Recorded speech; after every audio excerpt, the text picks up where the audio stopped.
అందరికీ కూడా నమస్కారాలు.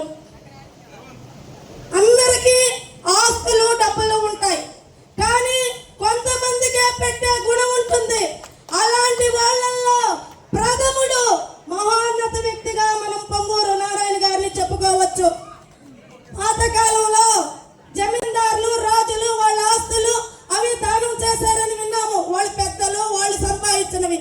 కానీ ఆయన తల్లిదండ్రులు ఆస్తులు పూర్వీకుల ఆస్తులు కాకుండా కష్టపడి ఆయన సంపాదించిన ఆస్తి ఈ విధంగా మనకు మామూలుగా సంక్రాంతికి ఒకేసారి వస్తుంది, సంవత్సరానికి ఒకసారి. మాకు 2 నెలలకు ఒకసారి సంక్రాంతి చెప్పిస్తున్నారు మన సార్ నారాయణ గారు.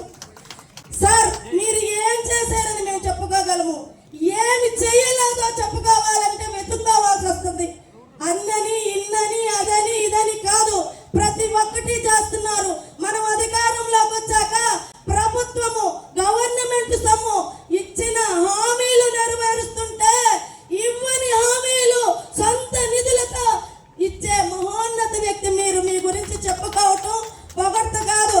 ఎప్పుడు కూడా ప్రతి ఒక్కళ్ళు కూడా సార్ తిట్టినప్పుడు బాధపడతాం, కానీ మరలా సార్లు మనల్ని కానీ అనుకోని పిలవకపోతే చాలా ఏది మన సార్ కనపడలేదు, మన సార్ పిలవలేదని బాధపడతాం. అంటే సార్కు మన మీద ఉండే ప్రేమాభిమానాలు అయితే మనకి అంతకు మించి సార్ మీద ఉండే ప్రేమాభిమానాలు దీనికి కారణం.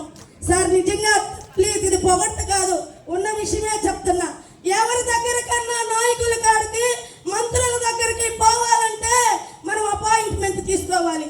కానీ ఆయన వారానికి 2-3 రోజులు వచ్చి మనందరిని కూర్చోబెట్టుకొని భోజనాలు పెట్టి మనతో 3 గంటలు డిస్కస్ చేసి సలహాల్లాగా మనవి కూడా తీసుకుంటూ చేసిన గొప్ప వ్యక్తి సార్ మీరు.